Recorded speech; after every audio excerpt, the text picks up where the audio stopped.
오늘 로봇주가 약했네요. 공략할 기회를 주는 건지 저희가 분석을 해드릴 거고요. 또 미용 의료기기 저희가 여러 번 다뤄드렸었는데 클래시스가 연일 신고가 경신 나가고 있죠. 더 갈 수 있을지 첫 번째 종목으로 저희가 전망을 해드리도록 하겠습니다. 먼저 클래시스부터 보도록 할게요. 앞서서 들으셨듯이 리프팅 레이저인 클래시스를 슈링크를 갖고 있는 기업입니다. 미용 시술에 대한 인기가 높아지면서 주가도 뛰고 있는데 주가 리프팅 계속될 수 있을지 두 분의 의견 열어보시죠. 네, 나뉘어졌습니다. 우리 차장님은 앞서서 코너가 진행될 때 손으로 이렇게 몰래 올리시던데 네. 아직 탱탱하신데요? 네, 감사합니다. 그래서 나는 필요 없다, 슈링크 필요 없다, 노란 자신감인가요? 네. 네. 일단 의료기기 쪽 관련된 부분 같은 경우에는 아마 네. 루트로닉 콜에 대한 부분들 반영이 된 것 같고요. 전반적으로 봤을 때 중국 관련된 모멘텀이라든지 특히 이제 상반기 실적에 대한 부분 같은 경우에 좀 반영이 된 것 같아요. 잘 보시면 전체적으로 매출이 한 1,800억에 영업이익이 한 760억 정도 예상하는 현재 올해 분위기인데 환율 효과라든지 올해 개선세를 본다라고 해도 850억 정도 예상해야 될 것 같아요. 그러면 업종 평균 퍼가 한 70배 정도 반영이 된다라고 하면 그 부분을 본다라고 하면 지금 퍼 같은 경우는 굉장히 좀 싸 보이긴 해요. 대신에 전반적으로 봤을 때는 그러면 정말 올해 개선세가 여기 숫자만큼 충분히 나오느냐에 대한 부분 같은 경우에는 좀 하반기 좀 확인해 볼 필요가 있을 것 같고요. 의료기기 같은 경우에는 아마 일본의 잃어버린 10년, 특히 이제 고령화 사회 가면서 가장 크게 오른 업종과 대표적인 주식이 의료기기거든요. 그렇기 때문에 아마 올해 같은 경우가 국내도 고령화에 대한 부분들 진행이 되면서 올해 처음으로 진입하는 스타트업일 수도 있어요. 근데 다만 주가 같은 경우에는 좀 많이 올라왔던 부분들이 좀 있을 것 같고요. 단기 바닥에서 한 80% 정도 올라왔기 때문에 단기간에 올라온 부분들은 좀 부담이 된다라고 좀 봐야 될 것 같고 2분기 좀 실적을 좀 확인하고 하반기 쪽은 주가에 대한 이격이라든지 가격 조정이 나왔을 때 좀 접근해 볼 필요가 있을 것 같습니다. 네. 나는 리프팅이 필요 없다라는 자신감과 함께 주가는 최근 단기 급등했기 때문에 조금 부담스럽다라고 말씀해 주셨습니다. 과장님은 뭐 리프팅 레이저 필요하신가요? 필요합니다. 그래서 있으신가요? 일단은 지금 이제 매출 비중이 이제 국내가 50%고 브라질이 25%고 나머지 기타 외국가인데 지금 슈링크가 2014년에 나오고 7년 동안 3,100대를 팔았습니다. 그리고 슈링크 업데이트된 이름이 갑자기 생각이 안 나는데 유니버스. 슈링크 유니버스 같은 경우가 1년 만에 지금 1,100대를 판매를 했어요. 그만큼 빠른 시일 내에 장비가 여러 개가 팔렸고 그럼 지금은 시장을 이끌고 있는 거는 소모품입니다. 그만큼 장비가 지금 대형 병원에 쫙쫙쫙쫙 깔려 있고 그만큼 빠르게 회전율이 돌아가기 때문에 소모품이 나오는 부분인데 물론 그에 대한 주가의 부분은 어느 정도 이제 반영이 됐다라고 치면은 이제 하반기부터 노려볼 만한 거는 인도나 그리고 태국 그리고 일본 시장이 이제 본격적인 진입을 하는 부분이고 그리고 여기서 이제 주가가 더 반영이 안 된 거는 2026년부터 중국과 북미 시장에 진출하는 부분입니다. 이제 그것까지 이제 감안을 하게 된다라면 이제 추가적인 상승 랠리가 가능할 거고 아마 이제 아까 뭐 LH 투자증권이나 리포트에서 냈었던 관련 밸류에이션 같은 경우는 그거를 이제 반영하지 않은 부분이 좀 되지 않을까 생각을 하고 있습니다. 물론 단기적으로는 주가가 충분히 빠질 수는 있습니다. 단기적으로 올랐던 부분이 빠질 수는 있기는 하나 만약에 가격대가 굉장히 낮은 보유자라면은 그걸 2026년에 북미 시장과 중국 시장까지 진출한다는 걸 감안하고 했을 때는 충분히 35,000원이나 4만 원까지 갈 수 있는 재료는 아직까지 더 충분히 있지 않을까 생각을 하고 있기 때문에 뭐 슈링크뿐만 아니라 볼리모도 최근에 이제 더글로에 나왔던 이제 뭐 인지연이나 이 관련된 광고 효과가 생각보다 많이 생산이 되고 있다는 측면이 있기 때문에 그만큼 이제 클래시스가 계속 주가가 계속 올라갔던 이유도 그런 이미지가 어느 정도 시장에서 크게 메이킹을 하고 있기 때문에 더 가는 부분이 아닌가 생각을 하고 있습니다. 네. 주가의 슈링크 인기가 선반영되긴 했지만 해외 시장에 대한 부분이 남아있기 때문에 한 4만 원 정도까지도 열려있다라고 말씀을 해주셨습니다. 클래시스에 대한 두 분의 다양한 의견 기억을 해보시기 바라겠고요. 다음 종목 전기차 충전소 관련주 휴맥스 한번 보도록 하겠습니다. 현대차와 MOU를 체결했다는 이슈도 있고 테슬라발 호재도 있죠. 과연 테슬라발 상승을 이어갈 수 있을지 휴맥스에 대한 의견 보도록 하죠. 휴맥스는 두 분 다 노를 주셨어요. 테슬라발도 있고 현대차발 호재도 있는데 왜 노일까요? 아마 전기차 충전소 관련된 기업에 대한 접근은 저 개인적으로는 미국에 상장되어 있는 슈퍼차저가 제일 좋을 것 같고요. 주가도 많이 빠져있기 때문에 특히 이제 테슬라 같은 경우에는 기존의 전기차 업종에 대한 특허 부분에 대한 오픈 그리고 이제 충전에 대한 부분까지도 이제 향후 오픈한다라고 좀 얘기가 나왔기 때문에 국내 같은 경우에는 아마 핸드폰 보시면 예전에 이제 저희가 A, B, C 타입 이제 고민을 했잖아요. 그리고 이제 아이폰 같은 경우에도 C타입으로 들어오듯이 이런 표준화되는 과정이 뭐 짧게는 2, 3년, 길게는 4, 5년까지 걸리거든요. 그래서 아마 미국 같은 경우에는 전기차가 서브차이고 집 안에서 충전하는 장기 충전에 대한 선호가 굉장히 크고 국내 같은 경우에는 급속 충전을 중심으로 아파트 내부에 들어가잖아요. 네. 그래서 계속 얘기가 나오는 게 변압기 얘기긴 한데 충전에 대한 과정이라든지 솔루션에 대한 부분보다는 전력을 끌어와서 변압에 대한 조정 그리고 이렇게 들어오는 아마 국내 같은 경우에는 조금 더 다른 도미니컬이 좀 나올 것 같거든요. 그렇기 때문에 국내 같은 경우에는 충전소에 대한 큰 그림이라든지 시장이 커지는 건 맞는데 정확하게 나오는 수요 업종들, 특히 이제 LS를 중심으로 최근에 LG도 많은 투자를 하고 있고 삼성도 접근을 하고 있거든요. 그래서 분명하게 과점하는 기업이 나온 상태에서 그 기업이 커지는 시장을 좀 접근해도 된다라고 저는 보고 있어서 에코프로가 양극재에서 그런 역할을 했었거든요. 근데 그런 접근이 향후 1, 2년 내에 좀 가능하다라고 보고 있어서 아마 휴명스 같은 경우에는 기대감의 주가가 좀 올라갔던 부분들이 있기 때문에 여기서 주가를 좀 따라가기 좀 부담스럽고 오히려 나스닥에 상장되어 있는 대표 업종을 접근하는 것이 더 편하지 않냐라고 좀 보고 있습니다. 네.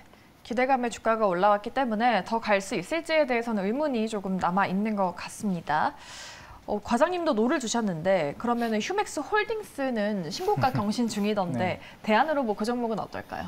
글쎄요, 일단은 뭐 아까 이상현 창님 말씀처럼 오늘도 아마 얘기가 나왔었고 최근에 주유소를 가게 되면은 이런 충전소들이 하나둘씩 보이기 시작하고 있습니다. 네. 예, 결국에는 충분히 그런 가정을 하고 있는 주유소들로 충분히 나중에 그런 인프라가 좀 형성되지 않을까라는 생각을 하고 있고 사실 조금 아직까지는 전기차 충전소에 대한 이런 주식 시장에 있는 이런 종목들이 아직까지는 크게 시장에서 직접적인 관계나 이런 부분들이 어떻게 보면 아직까지 조금은 시간이 필요하지 않을까 좀 생각을 하고 있기 때문에 조금 시장이 어떻게 변할지 방향성이 조금은 지켜봐야 되지 않나 좀 생각을 하고 있습니다. 네.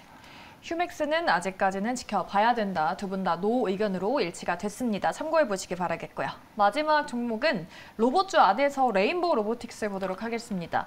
올 초에 기대감을 안고 급등했었는데 오늘은 로봇주 안에서 레인보우 로보틱스가 제일 크게 밀렸습니다. 급락 딛고 다시 갈까요? 두 분의 의견 보시죠. 네, 두 분의 의견 나뉘어졌습니다. 오늘 엑스맨이시네요. 일부 종목의 공매도가 허용이 됐는데 로봇주 열풍에 급등했던 레인보우 로보틱스의 공매도가 좀 제일 많이 몰렸다고 하더라고요. 그럼에도 예스일까요? 네. 일단은 뭐 로봇 산업 자체가 뭐 단기적으로 뭐 판단하기에는 굉장히 제가 봤을 때는 굉장히 굉장히 위험한 발상이라 생각을 하고 있고 그만큼 이제 로봇은 이제 향후 이제 5년 이내에 굉장히 큰 폭의 가장 중요한 섹터로 좀 생각을 하고 있습니다. 결국은 지금 시장에서 얘기하고 있는 거는 인건비에 대한 대체제 아니면은 그리고 그동안 이제 대기업들의 로봇 산업에 대한 투자 그리고 이런 M&A 이슈가 좀 시장을 이끌어 봤다라고 생각을 하고 있고 하지만 이건 레인보우 로보틱스뿐만 아니라 다른 회사들 자체가 지금 해외 실적이나 이런 수주들이 서서히 좀 나오고 있다는 측면에서 그만큼 일본 기업들과의 이제 그런 기술적인 차이가 굉장히 큰 폭으로 제가 봤을 때 빨리 줄어들었다고 좀 생각을 하고 있습니다. 그렇기 때문에 그동안 이제 주가가 올라왔던 부분에 대한 어느 정도 주가 건강한 좀 조정이라 생각을 하고 있고 결국에는 레인보우 로보틱스도 삼성전자 그리고 누르메카는 포스코 그리고 이런 로보티즈 같은 경우는 LG전자와 같은 대기업들의 같은 행보에 따라서 계속 꾸준하게 성장할 수 있는 가치는 이제 긴 중장기적인 관점에서 계속 봐야 된다고 좀 생각을 하고 있기 때문에 이거 오늘 같은 조정이나 이런 부분들은 단순히 이제 단기적인 이제 수급적인 이슈를 좀 생각을 하고 있고 우리가 이 회사들이 어떤 방향을 좀 가고 있는지를 한번 좀 체크를 해봐야 되지 않을까 생각을 하고 있습니다. 네. 뭐 로봇 산업은 미래 성장 산업이라는 건 다들 아시죠? 좀 건강한 조정일 뿐이다. 다시 갈 것이다라고 희망의 말씀을 해주셨습니다.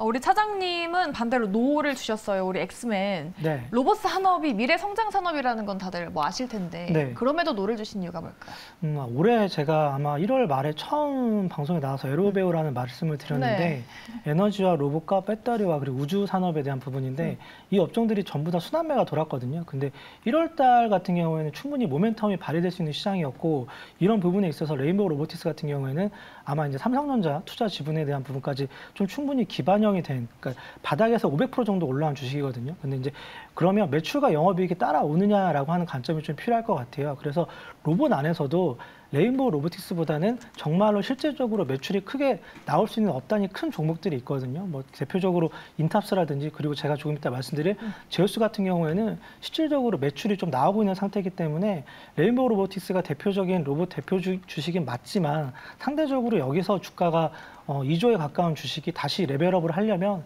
충분히 매출과 영업이익이 좀 나와야 되는 상황일 것 같습니다. 네, 알겠습니다.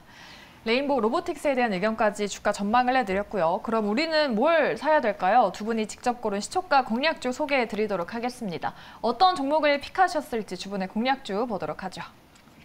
오늘 가져오신 종목들 스포 당했죠. 제우스 그리고 한화오션, 대우조선해양이죠. 사명을 변경했다고 합니다.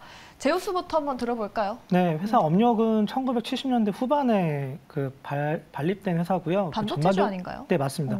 반도체 소부장 쪽에 들어가는 뭐 업력이 굉장히 긴 회사긴 한데 전반적으로 매출 같은 경우는 3,500억, 영업이익 같은 경우는 300억대 초반이 나오고 있기 때문에 현재 PER 기준으로 9배 정도 기록을 하고 있어요. 근데 이제 모멘텀이 뭐냐면 커피의 바나다라고 하는 저희가 이제 무인 로봇 편의점, 그러니까 무인 커피점이죠. 거기에 네. 들어가는 로봇을 생산하고 만드는 업체인데 과거에 일본에서 로봇을 갖고 와서 OEM으로 이제 매출을 일으켰는데 최근에 한 3년 반 정도 R&D 인력을 40명 정도 충원을 하면서 현재는 커피의 바나다라는 로봇을 자체적으로 생산해서 공급을 하고 있는 상태이긴 해요. 근데 이제 올해 이제 탐방을 갔다 왔던 얘기를 쭉 들어보면 향후 매출 같은 경우에는 화장품 패키지 로봇에 대한 매출이 좀 나을 것 같아요. 이제 뭔 말이냐면 이제 워낙 인건비가 올라가다 보니까 가장 쉬운 패키징이 화장품에 대한 패키징이 제일 쉽다라고 합니다. 그래서 이런 부분들이 3분기부터 장비 수주가 좀 이어질 것 같고요.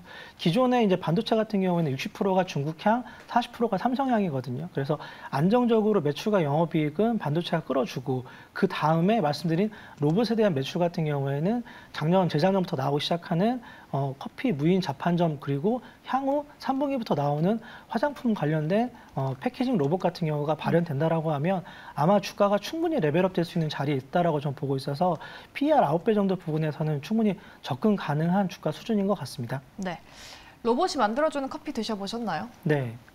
맛있었나요? 정말 조금 기간이 보통 한 1분, 한 2, 30초 정도 걸리고요. 좀 편한 게 굳이 이제 대면해가지고 샷을 고르거나 사이즈를 고르거나 그런 것보다는 조금 더 편하게 먹을 수 있는 것 같고 또 장점 하나는 맛이 이제 변하지 않는다라는 거.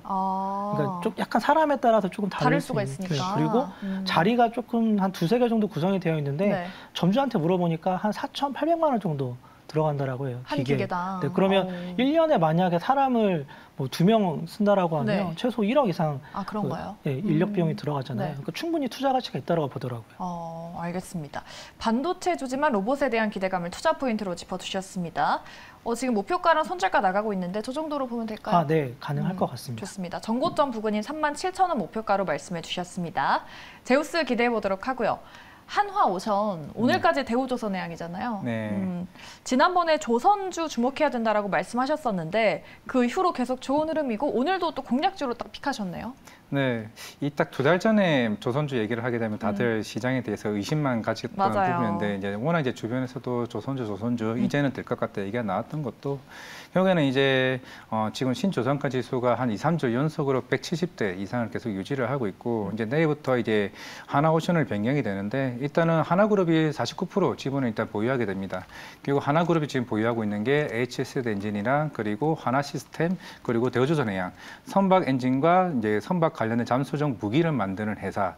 결국에는 이런 대우조선해양이 이런 LNG선이나 관련된 이제 컨테이너 회사를 이제 만들게 되면은 이런 부품에 대한 이제 시너지 효과가 이제 본격적으로 생길 수 있다는 측면이 굉장히 기대가 좀 크다라고 볼 수가 있고 물론 이제 이번 주에 카타르 관련 이슈가 이제 시장에서 이제 어떻게 협상을 하냐에 따라서 향후 슬롯에 어떤 금액으로 이제 채울지가 굉장히 좀 중요해질 것으로 보이고 있는데 하반기 한 4분기 때는 아마 400억 정도에 대한 이제 영업이익 흑자 전환이 이제 본격적으로 이제 변환이 될 것으로 보이고 있습니다. 최근에 뭐 현대중공업, 현대미포조선 대부분들이 이제 컨테이너선 관련 쪽으로 지금 수주들이 계속 이제 몰리고 있습니다.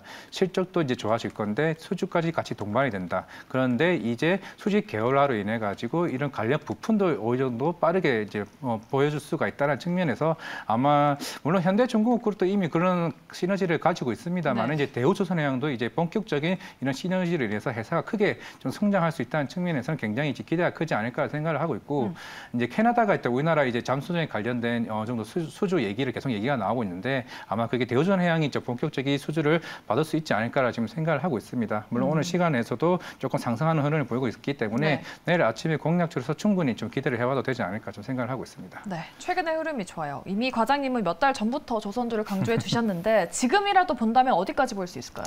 물론 이제 제가 단기 목표가를 35,000원을 내세웠던 거고 이게 최고가가 4만 원입니다. 제가 볼 때 4만 원은 충분히 이제 뚫을 수가 있을 것 같고 사실 제가 보는 지금 조선주는 2007년 어게인을 지금 보고 있는 거기 때문에 그 당시 뭐 현대중공은 50만 원 가고 막 그럴 때였기 때문에 신조선가 지수가 과연 190까지 갈 수 있을지 여부, 특히 조선산업 같은 경우가 이게 단기적으로 6개월, 1년 갈고 끝나는 부분이 아니기 때문에 다음 주 카타르 이 장관과의 이런 협상 자체가 뒤바뀜에 따라서 이런 조선주의 분위기가 더 바뀔 수 있다는 측면을 좀 노리고 본다고 하게 되면은 충분히 45,000원, 5만 원도 갈 수 있지 않을까 생각하고 있습니다. 좋습니다. 한화오션으로 사명을 변경하는 대우조선해양 그리고 제우스에 대해서 들어봤습니다. 이 두 종목 통해서 여러분이 꼭 수익을 많이 내셨으면 좋겠습니다. 두 분과 섹터와 공략주 이야기까지 한꺼번에 들어봤고요. 여기까지 듣도록 하겠습니다. 지금까지 이화진 과장 그리고 이상경 차장과 함께했습니다. 오늘 말씀 고맙습니다.